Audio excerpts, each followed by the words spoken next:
kenn dund ci dund village alors ci côté boobu sax la ñuy def parce que ñoom dañuy joxe seen xalaat ci wàllu campagne agricole bi waa FDR jox nañu seen xalaat bari na itam ay quotidiens yoo xam ni dellu soit nañu ci nee nañu 60 et quelques mille tonnes rek la Sonacos jënd gum alors war na jënd 450 000 tonnes fan la problème bi nekk ba toujours ñu nekk ci campagne agricole dañu maîtriser wul monde agricole bi OPS dañoo deful seen liggéey comme ni mu jaadoo gouvernement bi daf ko accompagner wala dañu lëndëmal béykat yi ba xamuñu ni ñoom ñoo am valeur qu'est-ce qui se passe ba tey problème mu gerte gi nekk débat ak ceeb bi sax nag parce que démb waa Dagana aussi def nañu marche bu ngand nii am na 9000 tonnes ceeb bu set buy nelaw ci magasin yi kenn jënd ko am nañu 300 000 tonnes ceeb padi boo xam ni itam mu ngi nelaw te loolu récolte contre saison la boolewuñ ci sax récolte ci saison bi donc c'est un problème boo xam ne aussi bu ñu amee souveraineté te nguur gi taxaw ci ñu taxaw béykat ça pose problème donc pourquoi mu demee noonu mais xam nga loolu mooy cette opposition hétéroclite maanaam da ngeen di àndandoo alors que bokku leen sax gis-gis bokku leen doctrine bokku leen vision mais peut-être vous avez un seul combat maanaam peut-être ngeen jàpp ne yéen war ngeen a mën a àndandoo la posture du Parti démocratique sénégalais instant bii laay door a xam importance am dañoo toog ñu ne ñoom fu Aminata Touré nekk wala mu bokk du ñu ci bokk ñu def ay organisation de l'opposition à chaque fois bu ñu ko defee ñoom du ñu bokk te pourtant boobu le combat était contre un seul homme muy Macky Sall muy le président Macky Sall man dem naa ba leen laaj neen mais yéen am na nag foo xam ne d'accord moo fa ak yéen mooy ku mën a accepter Macky Sall qui ordonnait à Aminata Touré de faire ou de poser des actes ku ko mën a supporter wala mën a supporter Aminata Touré mais ñoom dañ lay jox seen i argument yoo leen mën a nangul moom mooy ñoom nee nañu non Aminata Touré les a combattus surtout dans l'affaire Karim Wade par rapport ak dossier CREI bi nga xam ne moom la yoroon am teg cawarte lool ñu jàpp ne lu ci bari sax ñoom jàppoon nañ ne mbiru politique la nag jàppoon nañ moo koy def la Macky Sall man ma gis ci beneen gis-gis moom mooy lu Aminata Touré def dafa neex Macky Sall naar bu ndaw bi lu mu wax ci xayma bi la ko déggee mais ñu amoon benn position bu constante moom mooy duñ toog ak Aminata Touré xam nga politique ak bëgg dara wala bañ dara warul a tax ku ñëw nga jaxasoog moom c'est-à-dire ku ñëw nga jaxasoog moom léegi nag fañ jëm moom mooy ku moytuwul mooy li Ahmed di wax les circonstances mooy maanaam est-ce que loolu dina continuer ba tey ndax dinañ toog ak Aminata Touré Ahmed joxe na nee na dinañ toog ak moom mais acte ak waaw bu ñu paree ñu ñëw ci la mooy acte bi mooy aujourd'hui ngay gis Thierno Alassane Sall cité ma ko pour dara nag bi nga xamante ne moom moo nekkoon ak jàkkaarloo ak APR ngaññi doxalunu APR gis-gisam ba tax mu génn lim ci waxoon de Total à aujourd'hui par rapport à ces révélations ci koo xam ne man yàgg nga ko déglu nga gis ko tey mu toog côte à côte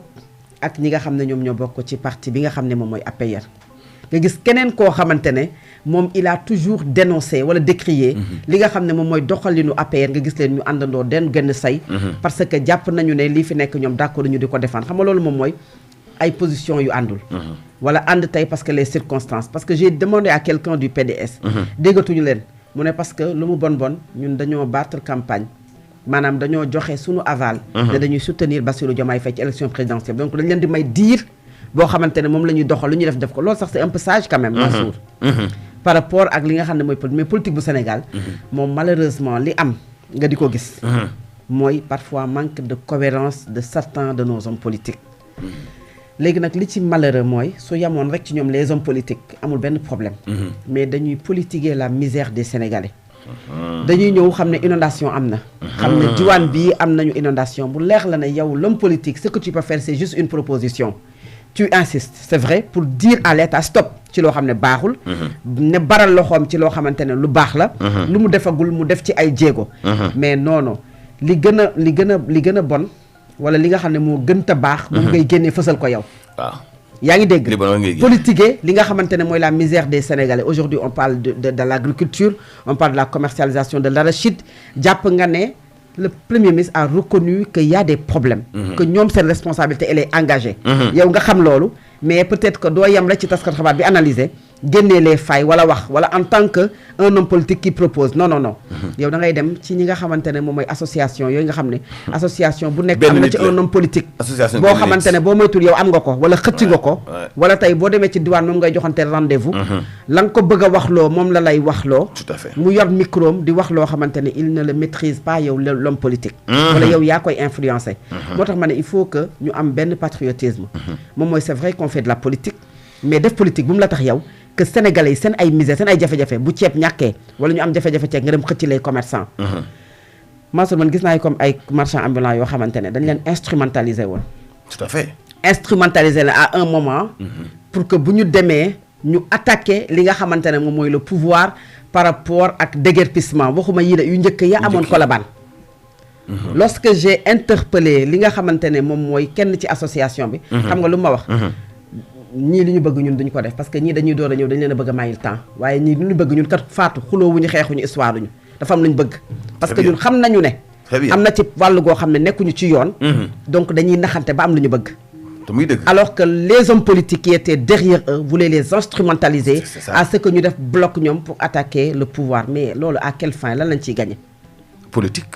mais politique dafa war a saine Mansour la politique doit être saine elle est d'abord morale am éthique ba nga xamante ne yow li ngay def ci sa bopp ëllëg bu ñu la ko opposé du la metti parce que aujourd'hui quand tu prends sànq ñu ngi doon wax affaire homosexualité ce régime là a défendu dañ doon wax ne homosexualité dañ ci doon ŋàññu nguuru Macky Sall aujourd'hui il peine aujourd'hui à criminaliser l'homosexualité y a des faits yoo xam ne ce régime bi dañ ko doon ŋàññi te tey am na ci acte yoo xam te ne ñoom ñu ngi ko ciy commencé di ko posé yow bu dee opposant nga mais ëllëg yàlla mën na la jox nguur wala ñoom dañu yaakaar ne dinañ am nguur bu la yàlla joxee nguur alors que yaa ngi doon wax ci commercialisation de l'arachide yaa ngi doon wax ci ceeb bi te yow mënoo ko résoudre wala am nga ci problème yaa ngi wax immigration clandestine yaa ngi wax ci maanaam les tabliers et les commerces ambulants mu leer la ne c'est pas légal nga leen di défendre waa bu ëllëgee nga ñëw bëgg a déguerpir bëgg a désengorger Dakar comment tu vas faire doo ko def kay nit ñi dañ lay opposer indi la say vaar la nga xam ne moom nga doon wax moo tax il faut tout le temps ngay xalaat ne ëllëg mais un jour mën nga am le pouvoir donc yow ni ngay opposé woo mën ko def de façon très saine ba nga xam ne ëllëg boo yoree nguur gi lépp loo doon bañ di nga mën a continuer di ko bañ alors Alaaji noo gisee situation kaw gi ci gerte geeg ceeb bi nga xam ni tey ba léegi dafa mel ni nag dafa tës suñu nguur gi nag xam nga Fatou Abdou résumé na lépp Alaaji waa ceeb bi lañ leen daan dégg daawul bari waaw demu Ousmane Sonko gii nag ci bassin arachidier bi waaw la leen di génnee dana ca bokk ñu nit dañ leen yëglu bu ñu yëgloo punkal bi dana dikk ba fii xool suñu bu sayit gii waaw waroon def 250 000 tonnes dana leen wax ne leen def leen 450 000 comme gerte gi lijjanti léegi nii 50 milliards gaaw indi daal yëglu am ca ñoo xam ne li Fatou wax ca loolee nag la ñuy daal di profité duñ jéem a wut programme duñ wut projet duñ bind dara ñëw indi teg ne leen lii ak lii ak lii ak lii ak lii réew mi noonu lay doxee da ngay xaar nii ba benn affaire am mu nekk actualité nga sëgg ca yax ba di nga reñ ak a seeñu loolu mooy dëgg mais quand même monde rural am na problème quand même non alaaji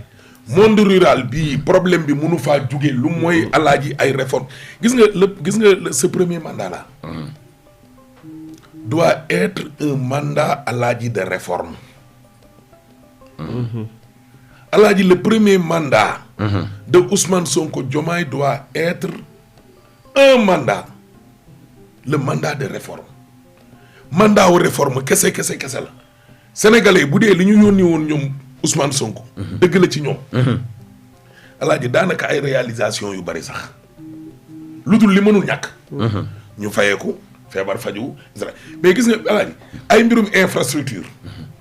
ay tali ay étages ay stade ay terrain basket ay xawma la nag la alaaji loolu warul bokk ci juróomi at yu njëkk yi gis nga juróomi at yu njëkk yi alaaji 5 ans de réforme la war a nekk le deuxième mandat nekk nag mandat des réalisations alaaji tant que réformer wuñu le système notre république est régie par des textes et des lois textes et lois yooyu alaaji boo ko jëlee teg ko fële mais dañ naan la ñuy kii il est en train de violer les textes et les lois qui régissent notre république te ñoom ñoo fi doon taxé diw ne ko kii day violer suñu textes yi day violer la constitution day violer les règlements intérieurs de l'Assemblée nationale day violer la loi sur les investissements dégg nga loolu alaaji la loi impôt cadastre nangam sax tuumaal la. et puis loolu sax ngay def. mais yooyu noonu yëpp pour mu dañ alaaji il faut nga indi ay réformes mbay mi alaaji chaque jour man ak yow nga jaar nii ma jaar na ca des. parce que bokkuñ ci position. alaaji mbay mi nii muy doxee nii la doon doxee jamonoy Senghor. Fatou Abdou. c'est une chaîne. Ouais. c'est une chaîne. réseau la. réseau bi am na ñenn ñoo xam ne dañoo toog ci touche yi alaaji. seen ñoo nekku ca